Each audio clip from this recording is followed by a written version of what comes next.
मौजूदा दौर में ईमान की हिफाजत कैसे करें। अस्सलामु अलैकुम वरहमतुल्लाहि वबरकातुहू। आज का उन्वान है मौजूदा दौर में ईमान की हिफाजत कैसे करें। ईमान की अहमियत और ज़रूरत को समझना ज़रूरी है। ईमान अल्लाह ताला की दी हुई तमाम नियामतों में सबसे कीमती और सबसे अहम नियामत है, क्योंकि आखिरत की कामयाबी का दारो मदार इसी ईमान की नियामत पर है। दुनिया में आप जितने भी अच्छे काम कर लें, अगर ईमान नहीं तो आपका कोई भी अमल काबिल कबूल नहीं। अगर दुनिया में कोई शख्स बहुत अच्छे अच्छे काम करता हो लेकिन उसके पास ईमान ही ना हो तो आखिरत में उसके अमल का कोई वजन ही ना होगा।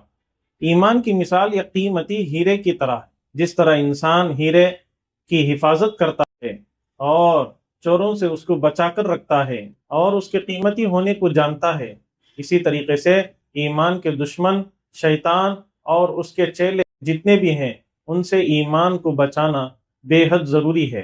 शैतान इंसान का खुला दुश्मन है। इन्न शैतान लकुम अदुव्वुन फत्तखिज़ूहु अदुव्वा। तो उसका मिशन यही है कि ईमान को ईमान वालों से कैसे छीना जाए। इसी तरह इंसानों में भी शैतान के कारिंदे हैं और वो भी यही चाहते हैं कि ईमान वालों को कमजोर किया जाए, उनके ईमान को कमजोर किया जाए। इसी वजह से तालीम के मैदान में मीडिया के जरिए, सोशल मीडिया के जरिए और इसी तरीके से अलग अलग फिल्मों और सीरियलों के जरिए से शुकुक और शुबहात फैलाए जाते हैं, दिलो दिमाग में बिठाए जाते हैं, जिसकी वजह से आज हमारी मुस्लिम बच्चियां गैरों से निकाह करती हैं, शादी करती हैं, सिर्फ इस वजह से कि जो मुल्हिदीन हैं जिनके नाम मुसलमानों के हैं उनको देखकर दलील पकड़ती हैं। तालीमी इदारों के जरिए ऐसे ऐसे नजरियात फैलाए जाते हैं, पढ़ाए जाते हैं, ब्रेन वॉश किया जाता है कि इस्लाम उनकी नज़र में कोई अहमियत नहीं रहता। मुसलमानों को खुदा से दूर करने की पूरी कोशिशें की जा रही। इंटरनेट पर ऐसे चैनल्स बने हुए हैं और ऐसे सीरियल्स दिखाए जाते हैं जो इस्लाम और कुरान और दीन और नबी करीम सल्लल्लाहु अलैहि वसल्लम की तालीमात और नबी की ज़ात के बारे में शुकुक व शुबहात पैदा किए जाते हैं। इसी तरीके से अखलाकी बिगाड़, फहाशी और बुराइयों को फैलाकर मुसलमानों को और मुसलमानों के ईमान को कमज़ोर किया जा रहा है ताकि मुसलमान अपनी मजहबी शनाख्त खो दें। सबसे पहला मशवरा यह है कि दीनी तालीम अपने लिए, अपने बच्चों के लिए सबसे अव्वलीन दर्जा दें। दीनी तालीम को पुख्ता करें और अपने बच्चों की बेहतरीन अंदाज में तरबियत करें।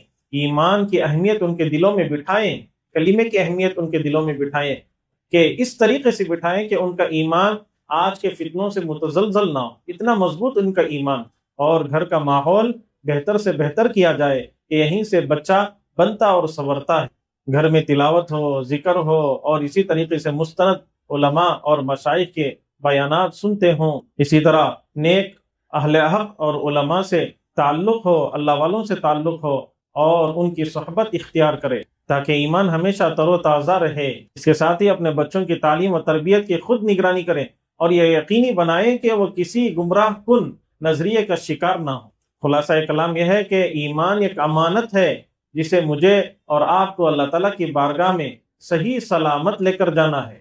इन दुश्मनों और शैतान के चेलों से बचा कर लेकर जाना है। इसी पर कामयाबी की जमानत है।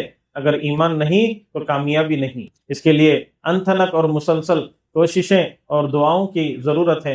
अल्लाह मेरे और आप सबके ईमान को कबूल फरमाए और मरते दम तक ईमान पर जीने और मरने और उसकी सलामती और उम्मत मुस्लिमा की हिफाजत के लिए हम सबको दुआ करते रहना चाहिए। अल्लाह हमारे इस काम को कबूल फरमाए। व आखिर दावाना अनिल हम्दुलिल्लाहि रब्बिल आलमीन।